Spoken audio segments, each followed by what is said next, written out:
सत्यार्थ प्रकाश पढ़ो तुम जिसमें भरा अमूल्य ज्ञान। सरल सिद्धांत सुगम रास्ता सत्य वचन लियो मेरे मान। सत्यार्थ प्रकाश पढ़ो तुम जिसमें भरा अमूल्य ज्ञान।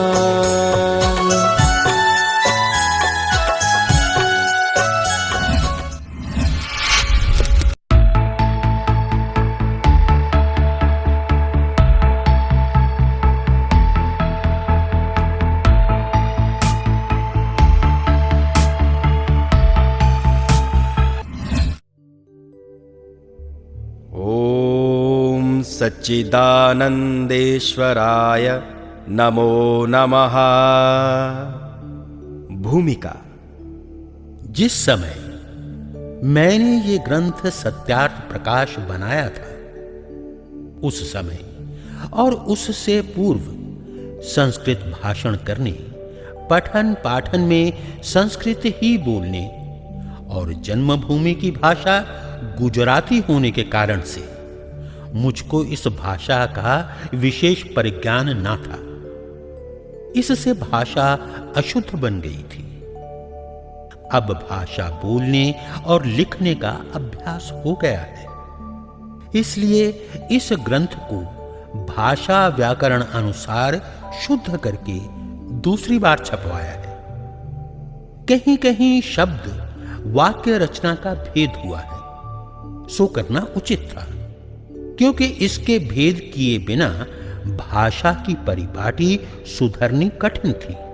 परंतु अर्थ का भेद नहीं किया गया है, प्रत्युत विशेष तो लिखा गया है। हां, जो प्रथम छपने में कहीं कहीं भूल रही थी, वह निकाल शोध कर ठीक ठीक कर दी गई है। यह ग्रंथ 14 समूलास अर्थात 14 विभागों में रचा गया है। इसमें 10 समूलास पूर्वार्थ और 4 उत्तरार्थ में बने हैं, परंतु अंत के 2 समूलास और पश्चात स्व सिद्धांत किसी कारण से प्रथम नहीं छप सके थे। अब वे भी छपवा दिए हैं। प्रथम समूलास में ईश्वर के ओंकार आदि नामों की व्याख्या, द्वितीय समूलास में संतानों की शिक्षा, तृतीय समूलास में ब्रह्मचर्य, पठन पाठन व्यवस्था, सत्य असत्य ग्रंथों के नाम और पढ़ने पढ़ाने की रीति, चतुर्थ समूलास में विवाह और गृह आश्रम का व्यवहार, पंचम समूलास में वानप्रस्थ और संन्यास आश्रम की विधि, छठे समूलास में राजधर्म, सप्तम समूलास में वेदेश्वर विषय, अष्टम समूलास में जगत की उत्पत्ति स्थिति और प्रलय, नवम समूलास में विद्या अविद्या बंध और मोक्ष की व्याख्या, दसवें समूलास में आचार अनाचार और भक्ष अभक्ष विषय, एकादश समूलास में आर्यावर्तीय मत मतांतर का खंडन मंडन विषय, द्वादश समूलास में चार्वाक बौद्ध और जैन मत का विषय, त्रयोदश समूलास में ईसाई मत का विषय, 14वें समूलास में मुसलमानों के मत का विषय और 14 समूलासों के अंत में आर्यों के सनातन वेद विहित मत की विशेषता व्याख्या लिखी है, जिसको मैं भी यथावत मानता हूं।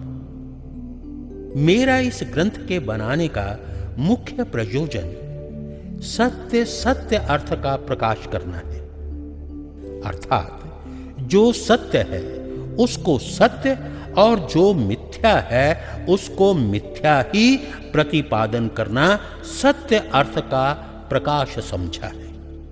वह सत्य नहीं कहाता जो सत्य के स्थान में असत्य और असत्य के स्थान में सत्य का प्रकाश किया जाए, किंतु जो पदार्थ जैसा है उसको वैसा ही कहना, लिखना और मानना सत्य कहाता है। जो मनुष्य पक्षपाती होता है वह अपने असत्य को भी सत्य और दूसरे विरोधी मत वाले के सत्य को भी असत्य सिद्ध करने में प्रवृत्त होता है। इसलिए वह सत्य मत को प्राप्त नहीं हो सकता। इसीलिए विद्वान आप्तों का यही मुख्य काम है कि उपदेश व लेख द्वारा सब मनुष्यों के सामने सत्य असत्य का स्वरूप समर्पित करते,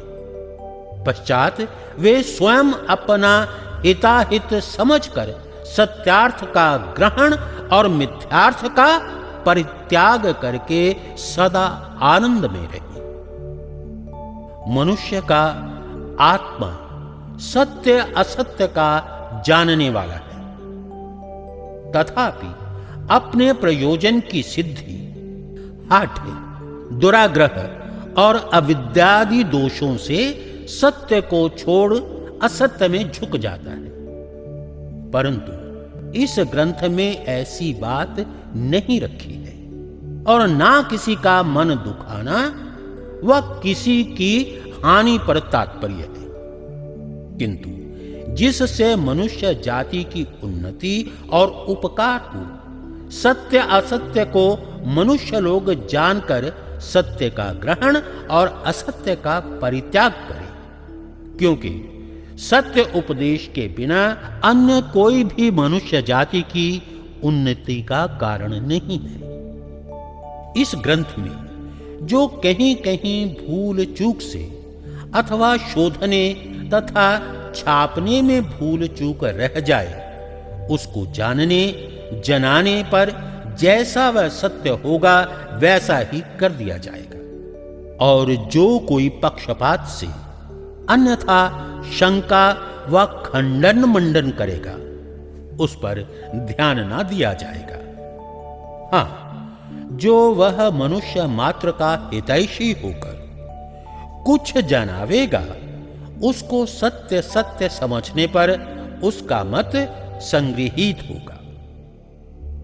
यद्यपि आजकल बहुत से विद्वान प्रत्येक मतों में हैं, वे पक्षपात छोड़ सर्वतंत्र सिद्धांत अर्थात जो बातें सबके अनुकूल सब में सत्य हैं उनका ग्रहण और जो एक दूसरे से विरुद्ध बातें हैं उनका त्याग कर परस्पर प्रीति से वर्तावें तो जगत का पूर्ण हित होवे। क्योंकि विद्वानों के विरोध से अविद्वानों में विरोध बढ़कर अनेक विध दुख की वृद्धि और सुख की हानि होती है। इस हानि ने जो कि स्वार्थी मनुष्यों को प्रिय है, सब मनुष्यों को दुख सागर में डुबो दिया है। इनमें से जो कोई सार्वजनिक हित लक्ष्य में धर प्रवृत्त होता है, उससे स्वार्थी लोग विरोध करने में तत्पर होकर अनेक प्रकार विघ्न करते हैं। परंतु सत्यमेव जयति नानृतं सत्येन पंथा विततो देवयानः, अर्थात सर्वदा सत्य का विजय और असत्य का पराजय और सत्य ही से विद्वानों का मार्ग विस्तृत होता है। इस दृढ़ निश्चय के आलंबन से आप लोग परोपकार करने से उदासीन होकर कभी सत्यार्थ प्रकाश करने से नहीं हटते। ये बड़ा दृढ़ निश्चय है कि यद्दग्रे विषमेव परिणामे अमृतपमम्, ये गीता का वचन है। इसका अभिप्राय यह है कि जो विद्या और धर्म प्राप्ति के कर्म हैं वे प्रथम करने में विष के तुल्य और पश्चात अमृत के सदृश होती हैं। ऐसी बातों को चित्त में धर के मैंने इस ग्रंथ को रचा है। श्रोता व पाठक गण भी प्रथम प्रेम से देख के इस ग्रंथ का सत्य सत्य तात्पर्य जानकर यथेष्ट करें। इसमें यह अभिप्राय रखा गया है कि जो सब मतों में सत्य सत्य बातें हैं, वे सब में अविरुद्ध होने से उनका स्वीकार करके जो मत मतांतरों में मिथ्या बातें हैं, उनका खंडन किया है। इसमें यह भी अभिप्राय रखा है कि सब मत मतांतरों की गुप्त व प्रकट बुरी बातों का प्रकाश कर विद्वान अविद्वान सब साधारण मनुष्यों के सामने रखा है, जिससे सब से सब का विचार होकर परस्पर प्रेमी होके एक सत्य मतस्थ हों। यद्यपि मैं आर्यवर्त देश में उत्पन्न हुआ और बसता हूं, तथापि जैसे इस देश के मत मतांतरों की झूठी बातों का पक्षपात ना कर यथा तथ्य प्रकाश करता हूं, वैसे ही दूसरे देशस्थ व मत वालों के साथ भी वर्तता हूं। जैसा स्वदेश वालों के साथ मनुष्य उन्नति के विषय में वर्तता हूं, वैसा विदेशियों के साथ भी तथा सब सज्जनों को भी वर्तना योग्य है। क्योंकि मैं भी जो किसी एक का पक्षपाती होता, तो जैसे आजकल के स्वमत की स्तुति मंडन और प्रचार करते और दूसरे मत की निंदा हानि और बंध करने में तत्पर होते हैं, वैसे मैं भी होता।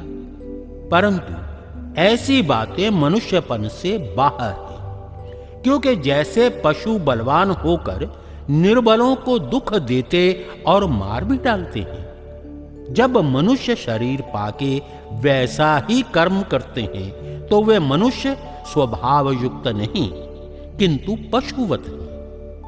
और जो बलवान होकर निर्बलों की रक्षा करता है, वही मनुष्य कहाता है। और जो स्वार्थवश होकर पर हानि मात्र करता रहता है, वह जानो पशुओं का भी बड़ा भाई है। अब आर्यवर्तियों के विषय में विशेषकर 11वें समूलास तक लिखा है। इन समूलासों में जो के सत्य मत प्रकाशित किया है, वह वेदोक्त होने से मुझको सर्वथा मंतव्य है। और जो नवीन पुराण तंत्रादि ग्रंथोक्त बातों का खंडन किया है, वे त्यक्तव्य हैं। यद्यपि जो 12वें समूलास में चारवाक का मत इस समय क्षीणास्त सा है, और ये चारवाक बौद्ध जैन से बहुत संबंध अनीश्वरवादादि में रखता है। यह चारवाक सबसे बड़ा नास्तिक है। उसकी चेष्टा का रोकना अवश्य है, क्योंकि जो मिथ्या बात ना रोकी जाए तो संसार में बहुत से अनर्थ प्रवृत्त हो जाएंगे। चारवाक का जो मत है, वह बौद्ध और जैन का मत है। वह भी 12वें समूलास में संक्षेप से लिखा गया है। और बौद्धों तथा जैनियों का भी चारवाक के मत के साथ मेल है, और कुछ थोड़ा सा विरोध भी है। और जैन भी बहुत से अंशों में चारवाक और बौद्धों के साथ मेल रखता है, और थोड़ी सी बातों में भेद है। इसलिए जैनों की भिन्न शाखा गिनी जाती है। वह भेद 12वें समूलास में लिख दिया है। यथा योग्य वही समझ लेना। जो इसका भिन्न है, सो 12वें समूलास में दिखलाया है। बौद्ध और जैन मत का विषय भी लिखा है। इनमें से बौद्धों के दीपवंशादि प्राचीन ग्रंथों में बौद्ध मत संग्रह सर्वदर्शन संग्रह में दिखलाया है। उसमें से यहां लिखा है और जैनियों के निम्नलिखित सिद्धांतों के पुस्तक हैं। उनमें से 4 मूल सूत्र जैसे आवश्यक सूत्र, विशेष आवश्यक सूत्र, 10 वैकालिक सूत्र और पाक्षिक सूत्र। 11 अंग जैसे 1 आचारांग सूत्र, 2 सुगड़ांग सूत्र, 3 थानांग सूत्र, 4 समवायांग सूत्र, 5 भगवती सूत्र, 6 ज्ञाता धर्म कथा सूत्र, 7 उपासक दशा सूत्र, 8 अंतगढ़ दशा सूत्र, 9 अनुत्रोव वायु सूत्र, 10 विपाक सूत्र और 11वां प्रश्न व्याकरण सूत्र। 12 उपांग जैसे 1 उपवायु सूत्र, 2 रावपसेनी सूत्र, 3 जीवाभिग्म सूत्र, 4 पन्नगणा सूत्र, 5 जम्बू द्वीप पर्णति सूत्र, 6 चंद पर्णति सूत्र, 7 सूर पर्णति सूत्र, 8 निर्यावली सूत्र, 9 कपिया सूत्र, 10 कपवड़ीसिया सूत्र, 11 पुप्पिया सूत्र और 12 पुप्य चुड़िया सूत्र। 5 कल्प सूत्र, 1 उत्तराधयन सूत्र, 2 निशीथ सूत्र, 3 कल्प सूत्र, 4 व्यवहार सूत्र और 5 जीत कल्प सूत्र। 6 1 महानिशीथ बृहद वाचना सूत्र, 2 महानिशीथ लघु वाचना सूत्र, 3 मध्यम वाचना सूत्र, 4 पिंड निरुक्ति सूत्र, 5 औघ निरुक्ति सूत्र, 6 प्रयूषणा सूत्र।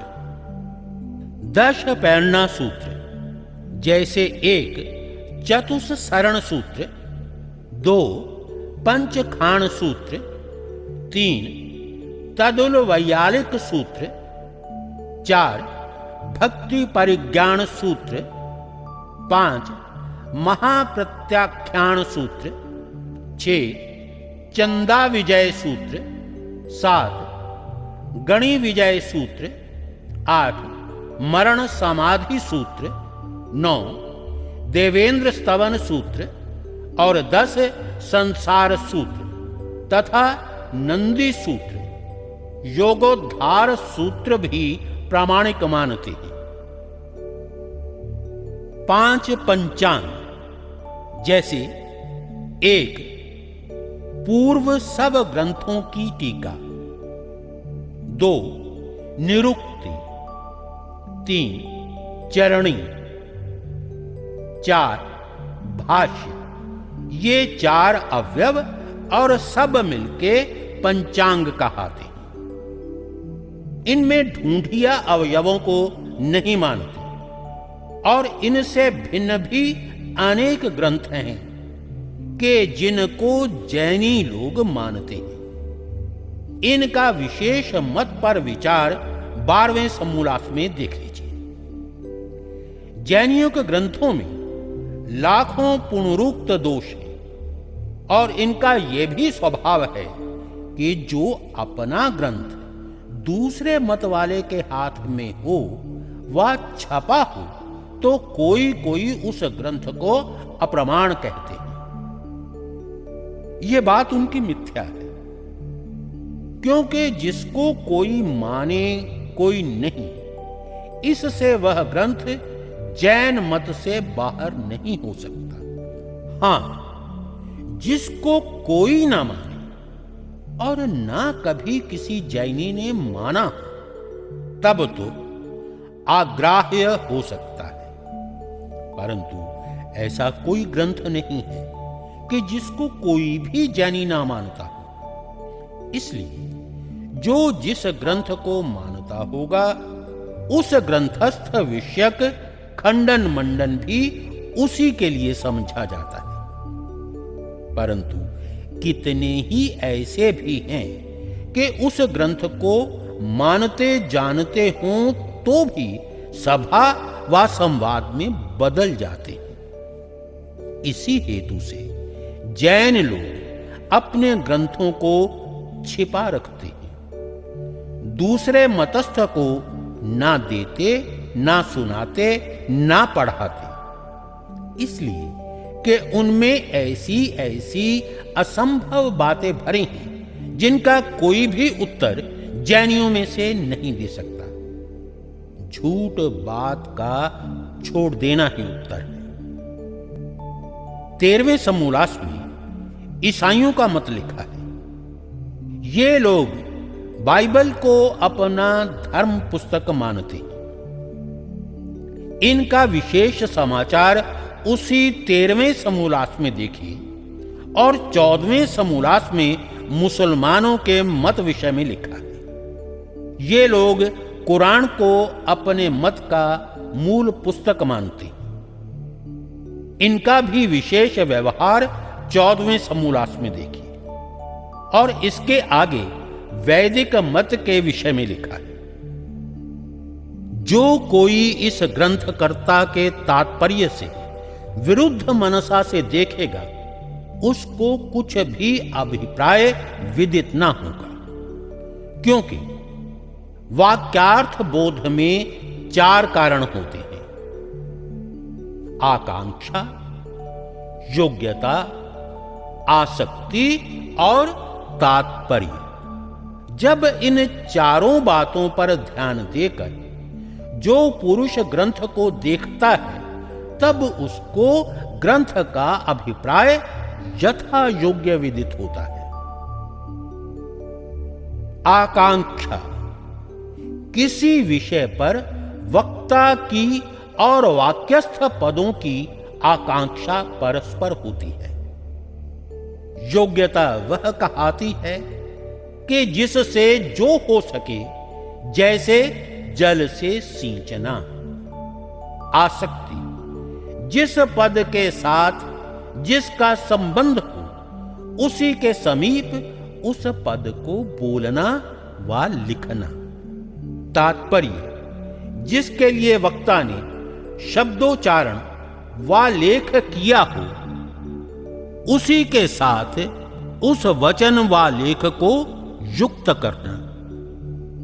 बहुत से हठी दुराग्रही मनुष्य होते हैं कि जो वक्ता के अभिप्राय से विरुद्ध कल्पना किया करते हैं, विशेषकर मत वाले लोग, क्योंकि मत के आग्रह से उनकी बुद्धि अंधकार में फंस के नष्ट हो जाती है। इसलिए जैसा मैं पुराण, जैनियों के ग्रंथ बाइबल और कुरान को प्रथम ही बुरी दृष्टि से ना देखकर उनमें से गुणों का ग्रहण और दोषों का त्याग तथा अन्य मनुष्य जाति की उन्नति के लिए प्रयत्न करता हूं, वैसा सबको करना योग्य है। इन मतों के थोड़े थोड़े ही दोष प्रकाशित किए हैं, जिनको देखकर मनुष्य लोग सत्य असत्य मत का निर्णय कर सके और सत्य का ग्रहण और असत्य का त्याग कराने में समर्थ होंगे। क्योंकि एक मनुष्य जाति में बहकाकर विरुद्ध बुद्धि करा के एक दूसरे को शत्रु बना लड़ा मारना विद्वानों के स्वभाव से बेहिह है। यद्यपि इस ग्रंथ को देखकर अविद्वान लोग अन्यथा ही विचारेंगे, तथापि बुद्धिमान लोग यथा योग्य इसका अभिप्राय समझेंगे। इसलिए मैं अपने परिश्रम को सफल समझता और अपना अभिप्राय सब सज्जनों के सामने धरता हूं। इसको देख दिखला के मेरे श्रम को सफल करें और इसी प्रकार पक्षपात न करके सत्यार्थ का प्रकाश करके मुझ व सब महाशयों का मुख्य कर्तव्य काम है। सर्वात्मा सर्वांतर्यामी सच्चिदानंद परमात्मा अपनी कृपा से इस आशय को विस्तृत और चिरस्थायी करे। अलमति विस्तरेण बुद्धिम द्वर शिरोमणिषु इति भूमिका। स्वामी दयानंद सरस्वती। स्थान महाराणा जी का उदयपुर।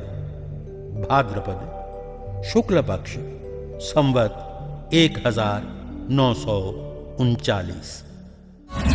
अमर ग्रंथ सत्यार्थ प्रकाश को विभिन्न भाषाओं में पढ़ने और सुनने के लिए अपने मोबाइल में डाउनलोड करें Satyarth Prakash audio application Google Play Store और एप्पल ऐप स्टोर पर उपलब्ध। अमर ग्रंथ सत्यार्थ प्रकाश को घर बैठे प्राप्त करने के लिए हमारी वेबसाइट वैदिकप्रकाशन.com पर जाएं अथवा 9540040339 पर व्हाट्सएप करें।